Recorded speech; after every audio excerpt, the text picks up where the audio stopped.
Selamat sore buat kita semua. Sore.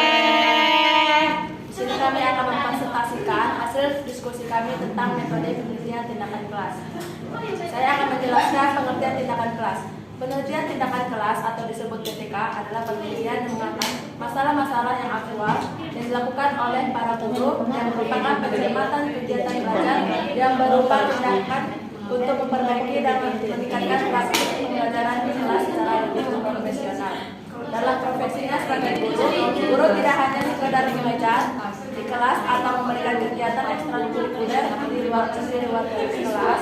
Lebih dari itu, guru juga diharapkan mampu aktif membuat karya tulis atau penelitian untuk bidang profesional oleh tujuannya manfaat melakukan penelitian tindakan kelas. Satu, untuk permasalahan nyata yang dialami di dalam kelas selama proses pembelajaran. Dua, meningkatkan profesionalisme dan menumbuhkan budaya akademis di kalangan guru. Yang ketiga, sebagai alat training profesionalis yang melengkapi guru dan dengan keterampilan dan keterampilan manfaat PTK. Yang pertama, untuk meningkatkan kualitas pembelajaran di kelas dengan sasaran akhir adalah perbaikan hasil belajar Kita akan menjadi sebagai model. Kedua, sebagai model terbaik saat ini untuk meningkatkan hasil belajarnya melalui tindakan guru yang inovatif dan kreatif dalam upaya mengatasi permasalahan belajar di kelas. Yang ketiga, meningkatkan profesionalisme guru karena guru mampu menilai, merevisi diri dan memperbaiki pembelajaran yang dikelolanya. Yang dilanjut oleh Regina.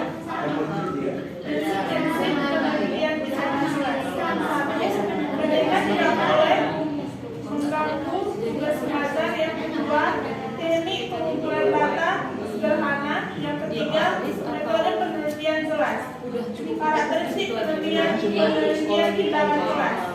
Dengan memahami suatu karakteristik dalam tindakan kelas akan membantu para mahasiswa sebagai peneliti dalam menyusun penelitiannya sendiri dengan lebih baik atau membaca, mengevaluasi dan menggunakan suatu hasil dari penelitian tindakan yang telah diterbitkan. Ada beberapa karakteristik dalam tindakan kelas yaitu sebagai berikut. 1. Fokus penelitian tindakan yang praktis.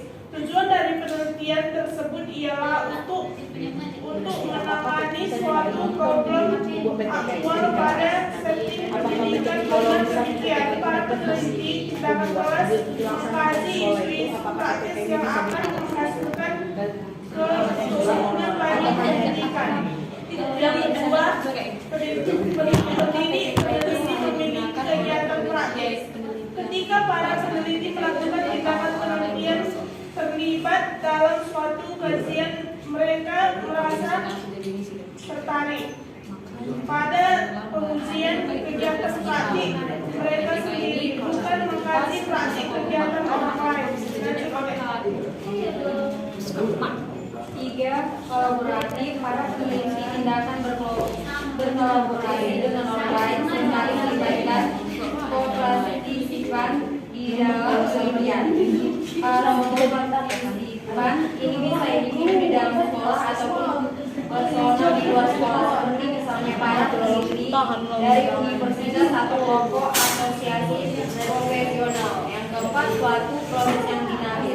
Para peneliti tindakan kelas yang terjun ke dalam suatu proses yang dinamis meliputi pengulangan kegiatan, seperti misalnya suatu viral dari beberapa kegiatan. Ide penting ialah bahwa peneliti kembali maju mundur di antara refleksi atau menemukan suatu problema, mengumpulkan data dan dilakukan suatu simpul. Perbedaan penelitian tindakan kelas dan pendidikan formal.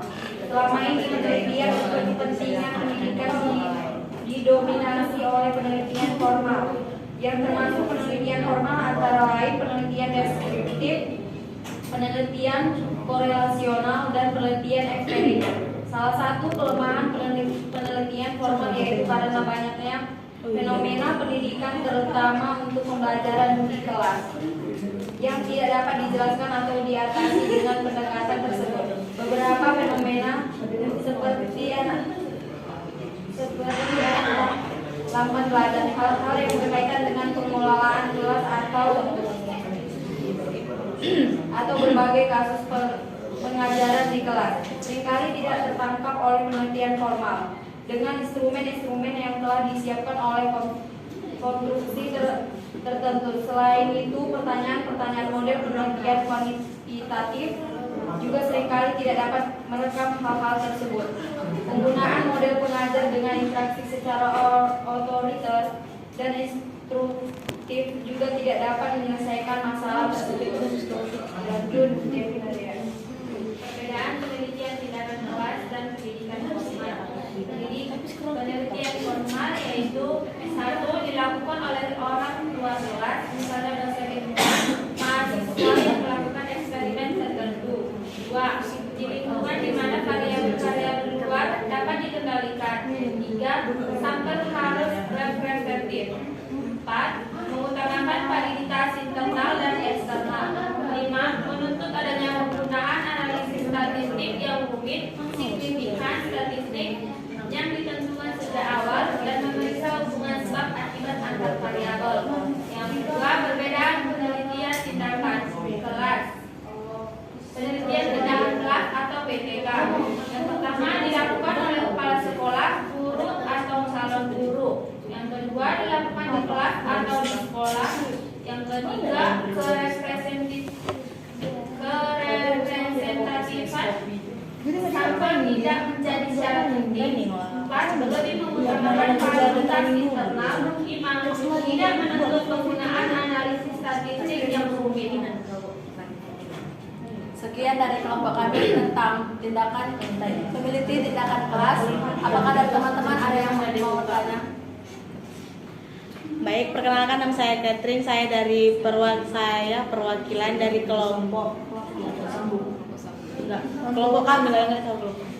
Tadi kan aku terlambat masuk kan, jadi aku kurang paham tentang penjelasan PTK tadi dari Bapak. Nah, yang aku pertanyakan kan, PTK ini kan khusus penelitiannya di kelas. Nah, misalnya PTK ini kan yang buatkan kita kan, misalnya sebagai guru gitu lah. Nah, kalau misalnya yang PTK ini kita lakukan, terus kita laksanakan di kelas itu, terus PTK yang kita buat itu berhasil lah. Nah, tuntas. PTK yang kita buat itu apakah bisa dilakukan sama sekolah lain gitu, atau khusus hanya di sekolah itu aja yang melakukan PTK yang kita buat? Apa? Maksudnya kayak atau boleh dipakai peneliti lain atau enggak? Atau kita harus kita buat dulu PTK kita baru bisa kita gunakannya. Karena Boleh dipublish gitu. Iya. Sekalian ini yang maksudnya 85% siswa tuntas, 25% itu maksudnya iya, itu maksudnya gimana gitu. Oke, baik, saya akan menjawab pertanyaan dari saudari Kevin. Ya. Pertanyaannya tadi kan, apakah PTK dari kelas A bisa dipakai pada kelas B? Seperti itu kan? Enggak, sekolah A dipakai sekolah B. Sekolah A dipakai oleh sekolah B. Iya. Boleh. Kalau menurut kami satu kelompok itu sesuai keadaan sekolahnya gitu.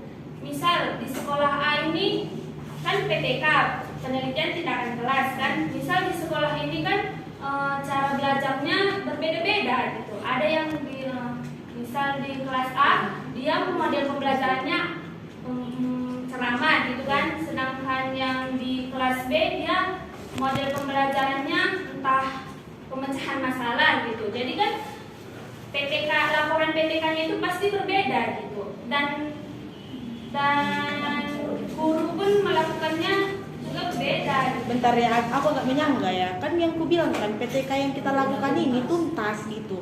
Berarti berhasil. Yang ku tanya itu boleh dipakai sekolah lain. Itu Boleh dipakai kita. Dibilang dia. Gini ya, Metode- memang di sekolah A itu memang PTK-nya tuntas kan.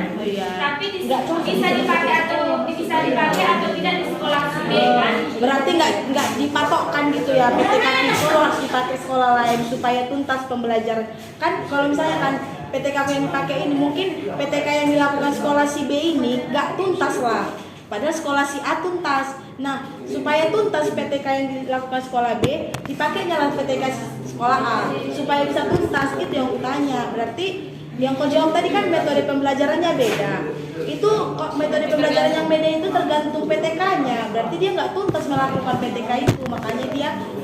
Makanya aku tanya tadi PTK yang dilakukan sekolah A apakah bisa dipakai sekolah B supaya PTK yang sekolah B tuntas gitu. Sama hasil belajarnya sama gitu. Boleh. Jawabannya bisa atau enggak itu?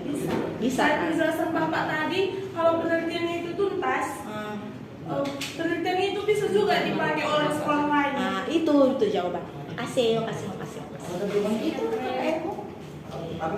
enggak kata Bisa. berarti bisa kan? Ngerti kan sama? Apakah ada pertanyaan lagi? Kalau tidak ada pertanyaan